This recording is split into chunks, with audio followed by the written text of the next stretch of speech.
everybody, welcome to Upstairs is the Right Music. I'm your host, Mike McWilliams. Today we're going to do part 2 of talking about the Les Paul classic guitars. Last week, as you know, I talked about the Les Paul Classic Premium Plus, and I was really amazed by the amount of response I got in emails. I had a few people email me asking questions about their Les Paul Classics and stuff about whether I could determine the manufacture date, you know, is this model, or, you know, things of that nature. Just a lot of fun getting questions about that. I really do appreciate the fact that people out there respect this information enough to contact me and to try to dig a little bit deeper. Hey, that's the reason I set up this channel. You know, to travel around the world, which, as you know, is a little bit difficult right now, but also to inform and do a little bit of deep dive in terms of the history of some great equipment. And the Les Paul Classic is it's certainly no exception to that. As you know, I have a Les Paul Classic. This is a 1996 Les Paul Classic. By this point, 3 years prior to this, they had changed them over in terms of some of the cosmetic issues. We've talked about the thicker binding as opposed to the thin binding in the pre-93s. The fact that here on the headstock it reads Les Paul Classic and not Les Paul Model, but other than that, this is, in all intents and purposes, just your stock Les Paul Classic that you would have gotten during that period. And so mahogany back, maple top on this. So today what I'd like to do is I'd like to take a moment to deep dive into the history of the Les Paul Classic base model itself. A lot of really interesting things to learn about it. We are going to have to go back to the beginning in terms of how it was conceived and who were the main players in getting that done. It actually started a long time ago on a clear winter night in Greece. No, I'm sorry. Sorry, Big Bang Theory joke. Now, if you really want to get into the history of reissues with Gibson, you got to get into discussions about the Strings and Things guitar, the Guitar Trader guitars, Leo's Les Paul guitar, the Jimmy Wallace Les Paul. These are examples of Les Pauls that were custom requested by private dealers that wanted to try to come up with a recreation of that classic 58, 59, and even in some cases 60s models of Gibsons that at that point had really started to take off in terms of their price and their desirability out in the general public. Of course, Gibson also came out with their own I guess you would say more massively produced attempts at creating these reissues prior to the 1990s setup of the custom shop. You have the Les Paul KM, you have the Les Paul Heritage 80, you have the standard 82 Les Paul. So these are examples of, there weren't a lot of these made, most of them were made at the Kalamazoo plant, but these were early attempts at coming up with what would later, as I said, come out of the custom shop as a reissue of 58, 59, the so-called R9s, R8s, and R0s. So, of course, with these attempts by private parties and by Gibson itself to come up with reissue type guitars, I'll say reissue type guitars because, as you've seen from the photographs, that none of them actually really came close to that R9 that was eventually developed, even the R0, again, I put forth was the first official reissue, the Les Paul Classic, or the R0, as it really should be known, for that period of time before they started producing. So the 90 through 93 period, even up to 94. So here is a summation of how that happened straight from Sammy Ash's mouth. Back in the 1980s, my friend Richie Flager was introduced to Gibson's New York artist showroom when he was brought on as a consultant to help create a new product line, essentially a Les Paul for the masses. I had known him for about 20 years at that point. Richie garnered a wonderful reputation as a player and in the music products industry for the ideas and projects that he developed with major manufacturers including Marshall and Fender. With Gibson, he came up with the idea for a guitar that would be top quality, low cost to the consumer, and still profitable for the company. But how? The idea was to use what was considered a lesser gray wood, a bunch of fairly plain, flat-sawn maple that was taking up room in the Gibson woodshed. Now the wood was beautiful, dry, and clear, and unlike the quarter-sawn tops that were usually showing up, this stuff would only flame at certain angles. Working alongside luthier J.T. Ribidoff and Elliot Easton of the Cars, the decision was made to use up this less desirable wood with a more or less 1960-inspired standard. The Les Paul Classic, as it became known, was launched in 1990, and it was an instant hit. So we have, surprisingly enough, Sammy Ash, Mr. Flager, J.T. Ribidoff, who we talked about in our last show, and believe it or not, Mr. Easton from the Cars. I don't mind you coming here and wasting all my time. So all people coming together and coming up with the design concepts for this guitar, an inspired reissue of the 1960 Les Paul standard, and named it the Les Paul Classic. So these are the origins of the Les Paul Classic. As a matter of fact, I guess in a way to support the validity of his story, here's a picture of Sammy Ash's Les Paul Classic. This one is the very first one produced. If you look at the serial number on the headstock, you see that it's 0 for 1990, 001 meaning it was number 1. So this is a picture of the very first Les Paul Classic. That again is based pretty closely upon the 1960 Les Paul standard. Alright, so I thought for this section, since we're going to talk about specs on this guitar, that it would be a good idea to run in and put the pick guard back on this guitar so you can see it in its full glory with its pick guard. So let's talk about specs on this guitar.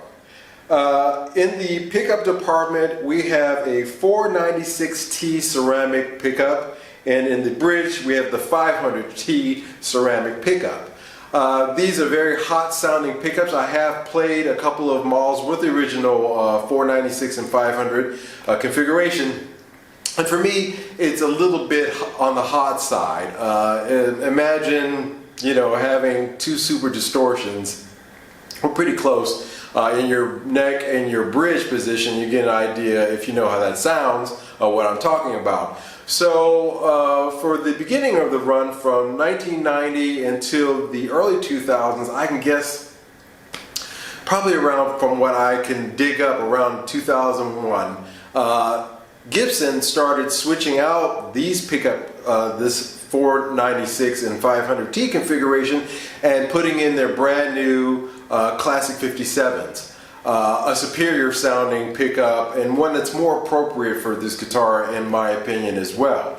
Now what you'll find these days is that a lot of cats who were classic owners did the same thing. They swapped out those pickups and put in the Classic 57s. As a matter of fact, when I bought this guitar, it had Classic 57s in it that dated back to, oh my gosh, I believe those were 2008 or 9 that they dated back to. And the Les Paul Premium Plus that I own also had 57 classics in it. The ones in this one were uncovered, the ones in the Premium Plus were covered, but they were still 57 classics, which a lot of people felt was more appropriate for this guitar. I myself, if you know me, you know that I'm a Seymour Duncan, the vintage Seymour Duncan from the 70s pickup freak, and here we have two classic vintage Seymour Duncan PAFs in both the bridge and the neck position. What else? Let's talk about the differences also that I didn't mention last time between the Les Paul Classics and, let's say, a custom shop RO. First thing is that the tenon, I think I mentioned before in the Les Paul Classics, is a short neck tenon. It is not a long neck tenon. The next thing on that list is the headstock overlay.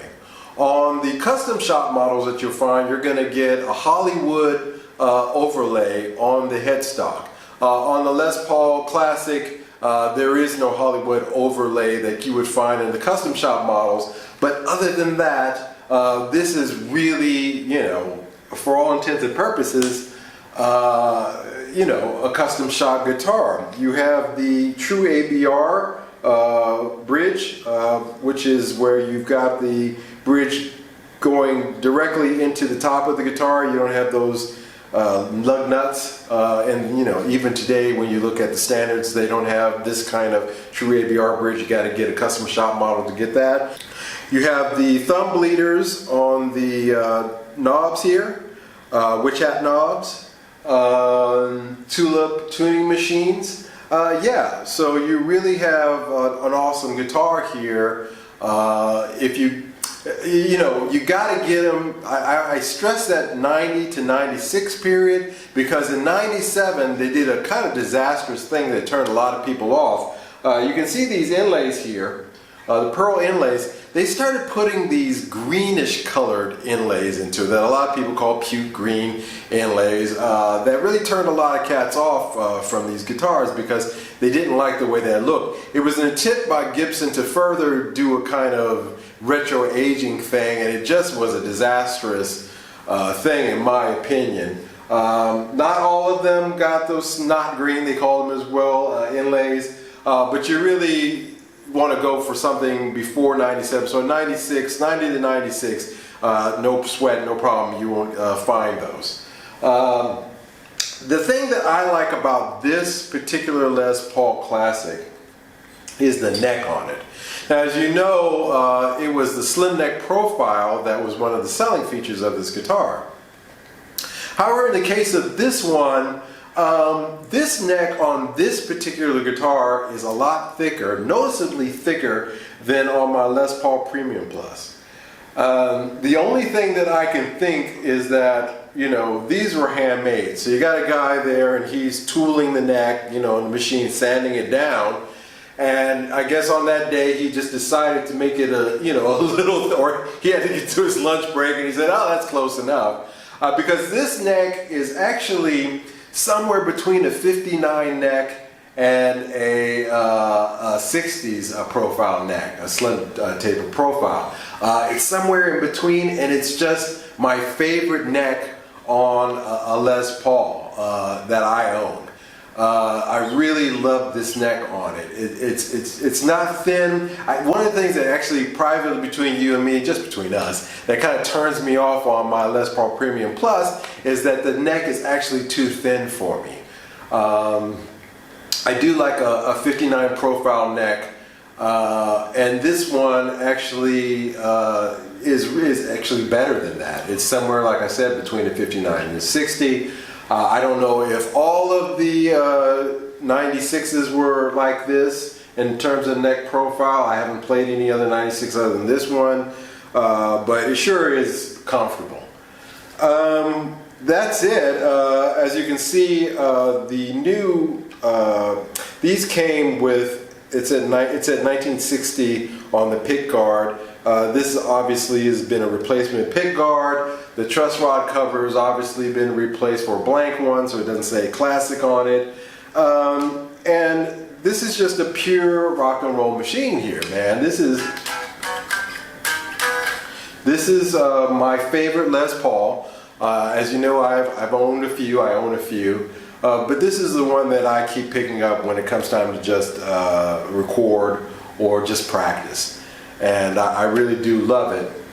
So I think I've gone through just about everything I can with the history of the Les Paul Classic, how it originated. Also, we've talked about some of the specs that you can expect to find on this model. So I think that we can wrap it up here with that. I want to thank you guys very much for taking the time to watch the show today. If you like the content, be sure to take the time to hit the like button. If you really like the content and you haven't done so already, take the time to subscribe to this channel. I really appreciate it. Every one of my subscribers, I want to say thank you to each and every one of you for signing up, for taking the time to subscribe. I promise you I'll bring you more cool stuff in terms of shows talking about, you know, cool guitars and cool equipment, and maybe eventually someday we'll get back to getting to some cool places. I certainly hope so. Until then, I want you guys to take care, be safe, and I'll see you next week. Bye-bye. So I want to shoot an addendum to the video just specifically to talk about the case that you need to be looking for if you purchase a Les Paul Classic from the 90s. This is the case that Gibson was using for that model guitar, their top-end guitars at that time. So you want to make sure that when you buy a Les Paul Classic, whether it's the Classic Plus, or the Classic Premium Plus, that it comes with this case, and these are the things that you want to look for. So this is the case to the 96 Les Paul that we featured today. So one, and you're going to see there's going to be a combo lock on it, so make sure that the lock is functional, that it works. This one fortunately does work, have no problems with it. So that could be a deal breaker. Some people, if the lock stops working, they'll swap cases. But in any case, you definitely don't want to look for one that has the combo lock on it. So 1, 2, 3, 4, 5 latches. Let's see. Open her up. Actually, 1, 2, 3, 4, 5. Yeah, that's right, 5 latches. Open it up, and you're going to find this really nice silk top layer that goes on top of the guitar. So you put the guitar in and this goes right over it. A lot of these you'll find the condition is that right here it'll be torn or missing altogether. It is minus points in terms of the overall price of what you're paying for that guitar, because in my opinion it's guitar and the case that you're paying for.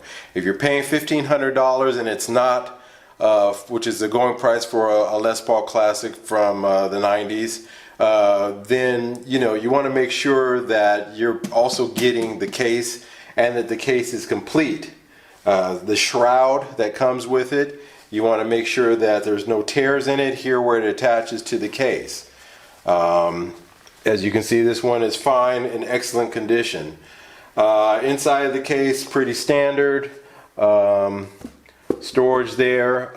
So this is what you're looking for when you're looking for that guitar at that price. If they do not have the original case that comes with that guitar, then you can knock off easily $100 to $200 off their asking price. So if it's a Les Paul Classic from, like in this case, my 96 that I paid $1,500 for, I paid $1,500 and that included the original case. If they did not have the original case, then I wouldn't have made an offer of more than $1,300 for it, and neither should you.